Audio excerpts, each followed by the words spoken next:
Primeira leitura. Livro de Jó. Jó respondeu a seus amigos e disse: Sei muito bem que é assim. Como poderia o homem ser justo diante de Deus? Se quisesse disputar com ele, entre 1000 razões, não haverá uma para rebatê-lo. Ele é sábio de coração e poderoso em força. Quem poderia enfrentá-lo e ficar ileso? Ele desloca as montanhas, sem que elas percebam, e as derruba em sua cólera. Ele abala a terra em suas bases e suas colunas vacilam.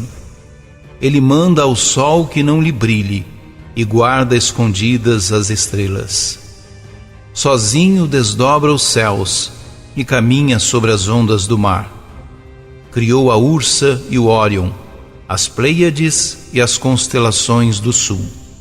Faz prodígios insondáveis, maravilhas sem conta. Se passa junto de mim, não o vejo, e quando se afasta, não o percebo.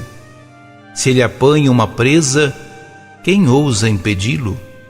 Quem pode dizer-lhe: o que está fazendo?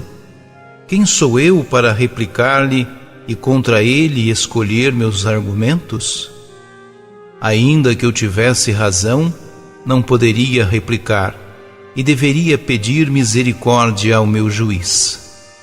Se eu clamasse e ele me respondesse, não creio que daria atenção à minha voz.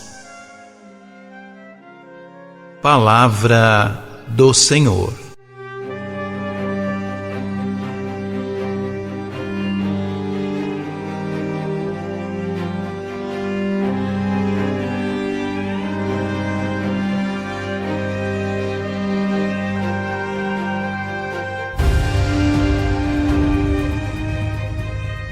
Jó responde às palavras de consolação de seus amigos que, tendo aprontado a desproporção entre Deus e o homem, concluíra que não era possível uma discussão entre eles.